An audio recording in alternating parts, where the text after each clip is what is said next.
Trump anuncia tarifas de 50% contra produtos brasileiros, que inclusive são as maiores tarifas aplicadas contra um país no planeta por parte do governo americano. A gente vai fazer uma análise bem minuciosa da balança comercial dos dois países, ver se os argumentos do Trump estão certos ou não, e falar das motivações, porque elas são profundas e são difíceis de serem compreendidas. Geopolíticas, políticas e também econômicas envolvidas nesse grande tarifaço contra o governo brasileiro. Aliás, Brasil, que já respondeu, falou que é soberano na sua questão política e econômica e vai dar uma resposta contra o governo Trump. E aí, qual vai ser a resposta do governo brasileiro? Temos pronunciamento oficial para a nação, hoje, por parte do Lula. Inclusive, falar um pouquinho também do uso político disso. Porque talvez, como países como Canadá e Austrália usaram essa ingerência, interferência do Trump em questões políticas internas, isso pode ser usado também pelo governo brasileiro. Falar um pouquinho também, galera, sobre a Alemanha, que se mobiliza em acelerar o acordo Mercosul-União Europeia, bem depois do anúncio do tarifaço contra o Brasil, ver se tem algum tipo de ligação, e também o anúncio polêmico dos europeus, que falam em estocar comida, alimentos, insumos, medicamentos, água, para um eventual desastre ou até mesmo guerra. Será que eles sabem de alguma coisa que a gente não sabe? Até porque os russos continuam fazendo ataques bastante sensíveis contra o território ucraniano. A gente fala de mais de 400 equipamentos. E o Zelensky, em meio a uma conferência de reconstrução da Ucrânia, pedindo mais auxílio para combater os russos. E o ex-presidente sul-coreano Yoon Suk-yeol, que foi preso novamente. O que está rolando no país, Se vocês querem entender um pouco mais sobre esses assuntos, e muito mais também sobre geografia, geopolítica, atualidades, política, polêmicas, enfim. Tudo para você se manter sempre bem atualizado. Já se inscreve no canal, deixa o like, compartilha esse vídeo, que eu, professor Ricardo, conto muito com a sua ajuda. Belezinha? Pessoal, recado rapidinho da nossa parceiraça do canal. Galera, presta atenção que eu tenho a dica perfeita para você que tá buscando ficar naquele estilão, renovar seu guarda-roupa, que são as roupas da Insider, as melhores e mais tecnológicas roupas do Brasil. E olha, que eu posso falar com grande propriedade, porque praticamente todo o meu guarda-roupa são de roupas da Insider. Eu tenho bem as cuecas, que aliás são sensacionais, tá? As underwear. Tem ali calças, blusas de manga longa, por exemplo, camisetas, tech t-shirts, que são as minhas preferidas. Tecnologia, galera, é sensacional, porque ela traz uma sensação de conforto térmico, evaporando o suor do seu corpo muito mais rápido, evitando, inclusive, aquele mau cheiro. Só de você colocar no corpo, ele já vai desamassando. Posso tacar na mochila, depois já vai desamassando só de usar. E, além de tudo, a Insider tem a Core T-shirt, que pra você que talvez tenha um pouco mais de vergonha do seu corpo, porque tá marcando aqui, tá marcando ali, professor, tô vergonha da minha barriga e tal, enfim, né? É um tecido mais encorpado, que tem todas as tecnologias da Insider e vai esconder aquelas marquinhas que talvez você julgue um pouco mais inconveniente, que aliás é a camiseta que eu tô usando agora, tá? Então, se você quiser ter acesso a todas as roupas pra renovar ali, galera, o seu estilo, Prof. Ricardo, eu te dou 15% de desconto, pelo menos, mais os descontos que já existem no site, para ter acesso às melhores e mais tecnológicas roupas do Brasil. Tamo junto, pessoal? Então renova o seu guarda-roupa aí com a Insider, que eu tenho certeza que você não vai se arrepender. Bom, galera, então bora lá pro vídeo, como eu falei para vocês na introdução, acho que se você não mora numa bolha, você ficou sabendo também, né? Que o governo Trump, ele anunciou tarifas de 50% contra produtos brasileiros, mais uma investigação que o governo americano vai fazer, que se baseia na seção 301, que fala de práticas comerciais desleais, alegando que o Brasil, ao longo da história, não só agora, faz uma prática protecionista muito forte contra produtos americanos. Protecionismos tanto tarifários, então envolvem subsídios econômicos, barreiras alfandegárias, quanto protecionismos também não tarifários, ou seja, utilizando justificativas sociais, ambientais, de direitos humanos, para não importar produtos americanos e proteger a sua própria economia. Lembrando que essa é uma reclamação que o Brasil também faz contra os Estados Unidos, alegando que os americanos evitam comprar alguns produtos brasileiros, também utilizando práticas protecionistas para proteger os seus agricultores locais. Tivemos até rodadas de discussões disso, como a rodada Doha, por exemplo, que foi organizada pela OMC, justamente para discutir o protecionismo dos países desenvolvidos frente aos produtos dos países emergentes ou subdesenvolvidos. Os americanos eram um dos principais acusados dessas práticas protecionistas. Pois bem, galera, a gente tem que tomar muito cuidado, para fazer uma análise baseada nos fatos.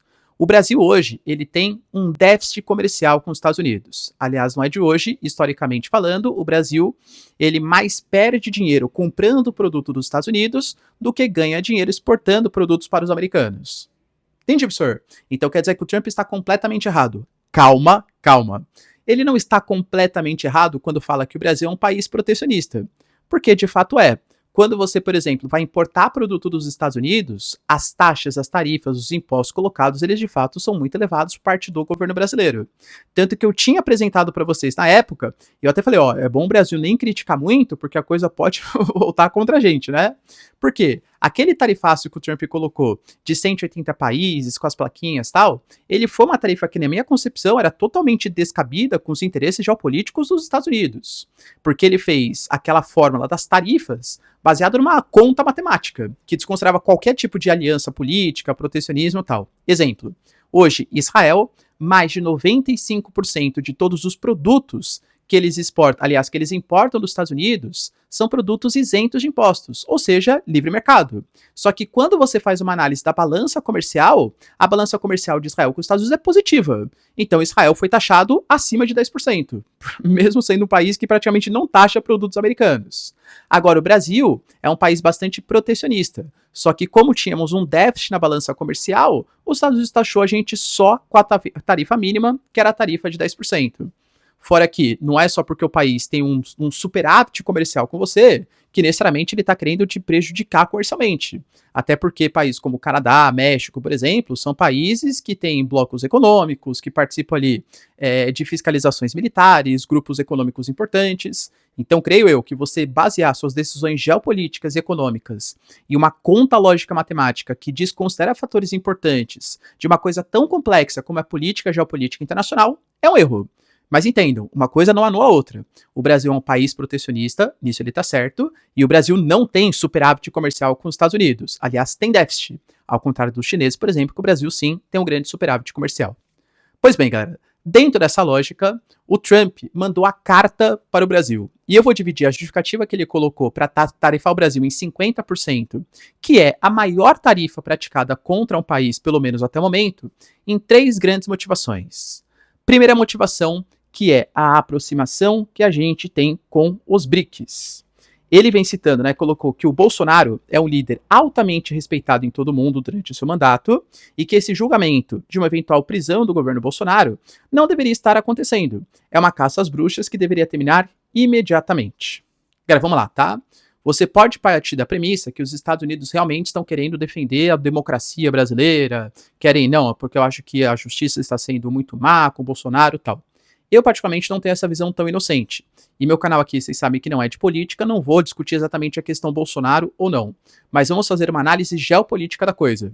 Se realmente acha que os Estados Unidos, ou que qualquer país, tá? A Rússia, a China, enfim, mas o tema é Estados Unidos, estão preocupados com a democracia brasileira?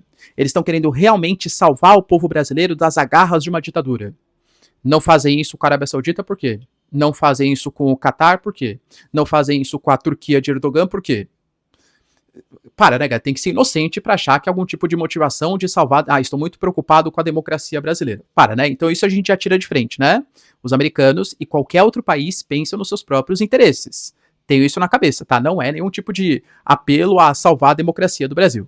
Pois bem, partindo dessa premissa, que eu espero que vocês concordem comigo, o que representa hoje o governo Lula? É um governo que vem se aproximando muito dos BRICS. Eu até citei para vocês que essa última cúpula, eu achei que o Brasil fosse ter um posicionamento um pouco mais... evitar tocar em temas espinhosos. Mas o Brasil, por exemplo, criticou abertamente os ataques que Israel e Estados Unidos fizeram contra o Irã, alegando que feria princípios básicos de respeito à soberania iraniana. E, novamente, não estou discutindo o mérito da questão, estou discutindo o fato geopolítico, né? É uma crítica aos americanos. Os BRICS, liderados pelo Brasil, que estava na presidência aqui no Rio de Janeiro, anunciaram que as tarifas praticadas pelo governo Trump agem de maneira unilateral e desprezam o multilateralismo, que seria a base desse momento, pós-década de 90, pós-Guerra Fria, desse mundo da globalização. O Brasil falou abertamente que não faz sentido ficar utilizando o dólar como moeda para trocas comerciais. Até alegando, poxa, se eu vou negociar com os Estados Unidos, talvez faça sentido ser em dólar. Agora, eu vou negociar com a Argentina, eu vou converter o real em dólar para depois converter o dólar para peso? Não faz sentido, a gente tem que privilegiar a utilização de moedas locais. Entendem? Dentre outros fatores, né, que a gente pode colocar, galera, que tudo foi discutido. A proposta de, por exemplo, do Brasil não oficialmente aderir à nova Rota da Seda, mas o Brasil, por exemplo, fez uma parceria de estudo de viabilidade para a ferrovia bioceânica, que vai fazer com que a China tenha mais um mega empreendimento aqui na América Latina, que é uma área super estratégica para os Estados Unidos. E percebam, não sou eu falando, é o Pete Hegseth. O Pete Hegseth, que é o secretário de Defesa dos Estados Unidos, falou que os Estados Unidos têm que voltar a ter a América Latina como se fosse o seu quintal. As intervenções que o Pete Hegseth fez, por exemplo, no Canal do Panamá, tem a ver com essa questão. Por exemplo, a disputa que é hoje com a Colômbia é um histórico parceiro dos Estados Unidos. A Colômbia anunciou a entrada para o NDB, que é o Banco dos BRICS. A Colômbia anunciou que vai tentar diversificar a pauta de exportações, que hoje depende 40% do mercado americano, se inserindo no mercado chinês. E a gente tem eleições próximas de 3 países muito decisivos de uma América do Sul, que cada vez mais guina para o lado BRICS da força, para o lado China da força. Eleições no Chile, que podem tirar o Gabriel Boric e colocar um governo mais aliado aos interesses americanos. Eleições na Colômbia, que podem tirar o Gustavo Petro. E eleições do país mais importante da América do Sul, que é o Brasil, relevante do ponto de vista econômico, ponto de vista populacional. Entende que talvez o Trump, talvez nem sei se é o Bolsonaro ou qualquer outro líder, mas veja que a ascensão de um possível governo de direita seja mais interessante para os anseios dos Estados Unidos de tentar afastar a América Latina, e principalmente o principal país da América Latina, que é o Brasil, de uma parceria importante com os chineses. Então, na minha concepção, poxa, é muito mais uma tentativa de falar assim, olha, e mostrar para o mundo também, tá? O Trump tinha anunciado isso. Países que fizerem parte da proposta econômica dos BRICS vão ser taxados em 10%. Aliás, também não sabemos, tá? Essa tarifa de 50% vai ser acrescida de mais 10% porque o Brasil faz parte dos BRICS? Foi a promessa do Trump, tá? Então, o primeiro ponto é uma tentativa de tirar um governo que é mais pró-BRICS, mais pró-China, mais pró-Rússia. O Brasil, por exemplo, condenou os ataques que a Ucrânia fez, por exemplo, contra a civis russos, mas não condenou ataques que a Rússia fez contra civis ucranianos. Então, é um posicionamento geopolítico que se aproxima muito do eixo oriental. Esse é o primeiro motivo.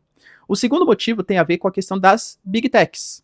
Cara, querendo ou não, a gente tem, por exemplo, o governo Trump, ele foi muito financiado, seja pela presença do Elon Musk no governo, que hoje não faz mais parte, claro, né, mas fazia parte do governo. A gente tem, por exemplo, o próprio J.D. Vance, que é um cara que também venceu no Vale do Silício.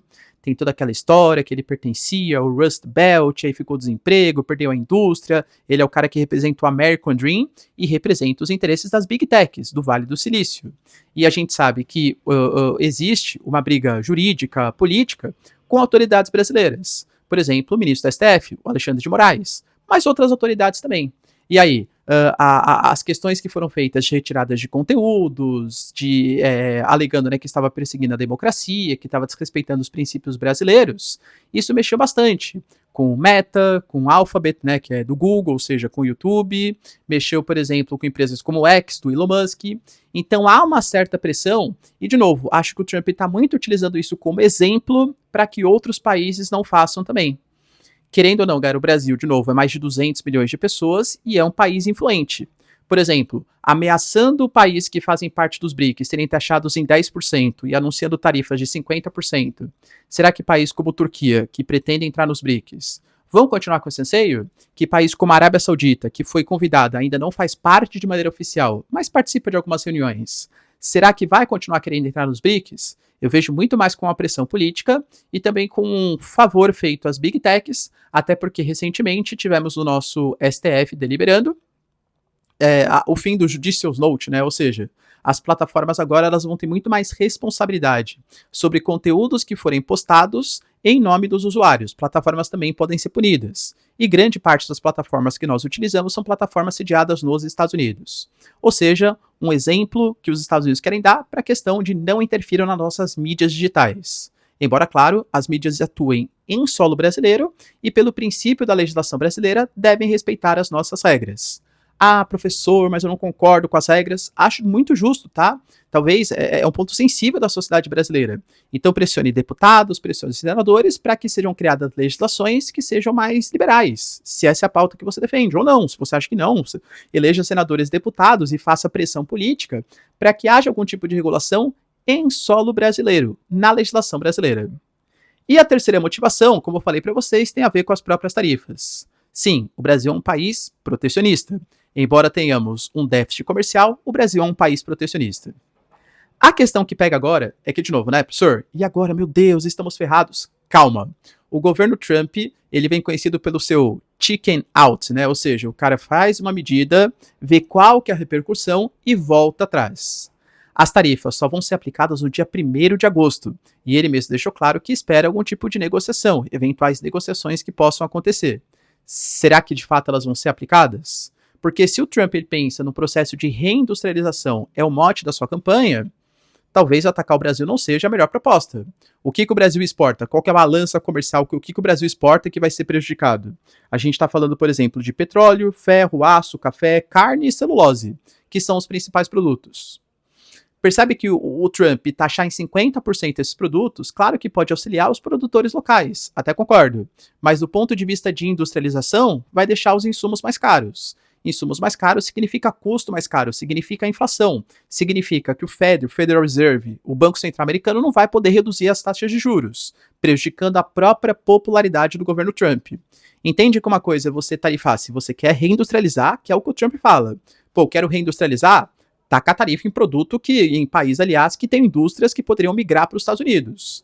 O Brasil não é um desses casos, apesar de sermos, novamente, ressalto, um país protecionista. Então precisa saber se essas tarifas vão ser levadas a sério. Convenhamos, cara, que pelos últimos exemplos do governo Trump, não sei, hein, cara, não sei. Mesmo assim, o governo brasileiro respondeu. E respondeu, eu diria que de maneira assim, política, mas fazendo já algumas críticas e já jogando pro lado político da coisa, que óbvio que vai querer se aproveitar. Em que sentido, né? O Brasil colocou que o Brasil é um país soberano com instituições independentes que não será tutelado por ninguém, ou seja, dando uma ideia, né, que o Brasil é soberano e não é pressão internacional que vai fazer com que a gente mude a nossa legislação. Colocou também que o processo judicial contra aqueles que planejavam um golpe de Estado, que é a acusação contra o Bolsonaro, é de competência apenas da justiça brasileira e não está sujeita a nenhum tipo de interferência ou ameaça que fira a independência das nossas instituições. Ou seja, se o Trump quer alegar que o Bolsonaro está sendo perseguido, isso deve ser uma coisa decidida pela justiça brasileira e não por ingerências estrangeiras. Colocou também, por exemplo, a questão das Big Techs, alegando que no Brasil a liberdade de expressão não se confunde com agressão ou práticas violentas. Para operar no Brasil, todas as empresas nacionais ou estrangeiras estão sujeitas às nossas leis. E aí, galera, como eu falo para vocês, né? Poxa, pessoal, mas eu não concordo com as leis. Então, talvez pressões internas em cima de deputados, senadores internamente possam fazer sentido. A gente teve, por exemplo, nas últimas eleições, grande parte do Senado brasileiro sendo eleito em oposição mesmo ao Poder Executivo do Brasil. Pressione eles que podem fazer pressão, por exemplo, nos juízes da Suprema Corte do Brasil, entende? Talvez faça mais sentido do que uma ingerência internacional, do que uma interferência externa. Pelo menos esse é o posicionamento que parte do governo aí quer fazer, né? Quer colocar. A gente sabe, galera, que, por exemplo, o Lula já vai fazer um uso político dessa decisão. Em que sentido? Hoje ele anunciou um pronunciamento oficial à nação, muito possivelmente para falar sobre essas taxações, e vejo eu, o Lula é um presidente que está com baixa popularidade.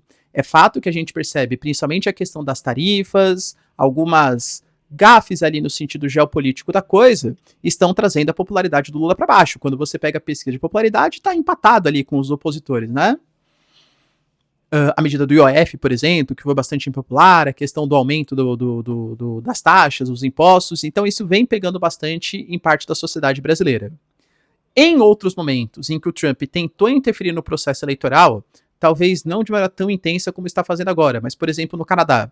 O Canadá é o maior exemplo. O Canadá era certeza que o Justin Trudeau, que era do Liberal, né, o partido mais de centro-esquerda ali do Canadá, seria derrotado.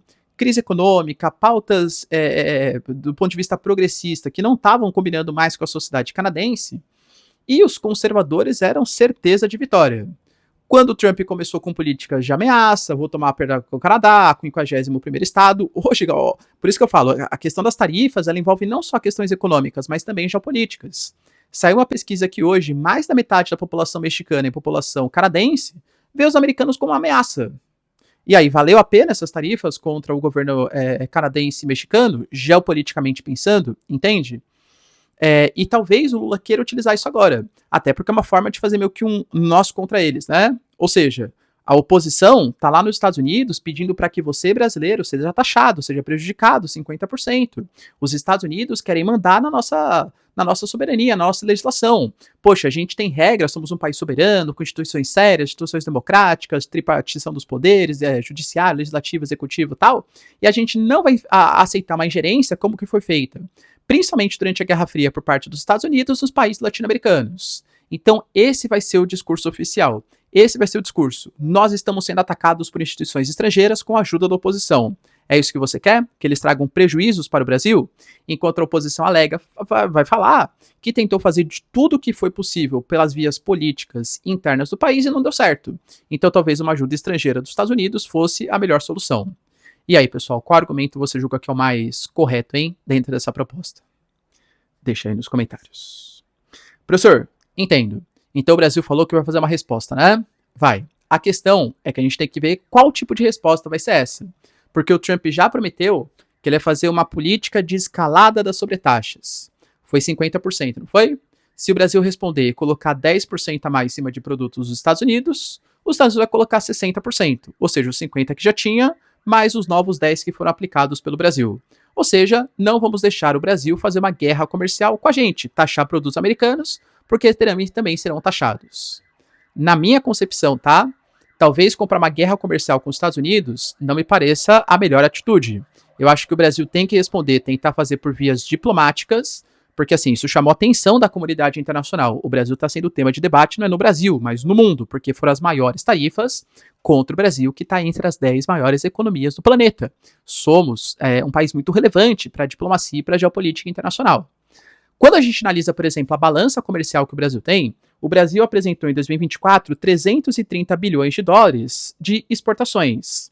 Desses 330, pouco mais de 10%, ou seja, 40 bilhões, foram para os Estados Unidos. O Brasil teve um superávit na balança comercial na casa de 70 bilhões em 2024. Vamos imaginar, por exemplo, que essas tarifas de 50% prejudiquem, óbvio, não tem como fazer essa conta direta, né?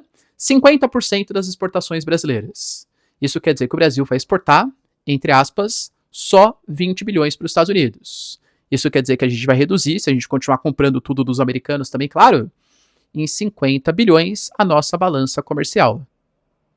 É impacto, claro que é. Mas vocês percebem que, assim, há outros mercados que o Brasil pode explorar? Não estou falando que é desprezível, muito pelo contrário, os Estados Unidos é o nosso segundo maior parceiro comercial e os Estados Unidos são maiores investidores diretos na economia brasileira, que são coisas diferentes. A cada 5 dólares que entram no Brasil, 1 dólar é colocado para uma empresa ou por um empresário americano. Romper essas relações vai ser péssimo para o território brasileiro. Mas o Brasil já vem tentando se posicionar. E talvez nem só pelos Estados Unidos, mas porque hoje depende muito dos chineses também. Estados Unidos e China são hoje o que move a economia brasileira, principalmente os chineses. Mercados na Índia firmou parcerias ontem, por exemplo. Mercados com a Indonésia também firmou parcerias ontem. Fazer tratado de livre comércio com Singapura, acordo Mercosul Europeia. É a busca por novos mercados. Eu vejo, tá, que a melhor solução vai tentar buscar por vias diplomáticas uma queda dessas tarifas. Porque, posso ser sincero, galera, eu acho que os americanos também desejam isso. Eu acho que eles estão utilizando essas tarifas de 50% para assustar, principalmente os países que querem se aproximar dos BRICS, mas eles sabem que produtos primários, insumos chegando os mais caros na economia americana, fazem muito mal para os Estados Unidos. Então, eu particularmente, claro, vamos ver qual vai ser a resposta do Lula hoje, não tenho informantes ali diretos, né? Mas eu acredito talvez que essas tarifas nem venham a valer, pelo menos não na casa dos 50%. E você, galera, qual acha que deveria ser a resposta do governo brasileiro, hein? Deixa aí nos comentários. Enquanto isso, como eu falei para vocês, a própria União Europeia vem tentando se aproximar do Mercosul, pelo menos alguns países. Alguns países como Hungria, Polônia, a própria França não, alegando que um acordo Mercosul-União Europeia prejudicaria muito os seus produtores locais. Mas os países mais ricos, mais importantes, e aí cito a Alemanha para vocês como exemplo, a Alemanha do Friedrich Merz, anunciou, galera, que vai tentar acelerar o acordo Mercosul-União Europeia. E isso depois das tarifas que foram aplicadas pelo governo Trump. O Friedrich Merz ele foi direto. Ele colocou, se nós não conseguirmos colocar em vigor um acordo negociado há 25 anos, isso vai minar a credibilidade da União Europeia para futuros acordos comerciais. Além do que hoje a União Europeia precisa expandir os seus mercados, ter insumos mais baratos para controlar a inflação no país e também conseguir vender os seus produtos para mercados importantes com o mercado do Mercosul. Se a Alemanha, que é o país mais importante, está dando um peso grande, e o Brasil agora está na presidência do Mercosul e coloca como prioridade o acordo Mercosul-União Europeia, talvez essas tarifas, não só contra o Brasil, mas contra a própria União Europeia, que devem também vigorar a partir do dia 1º de agosto, podem acelerar esse processo.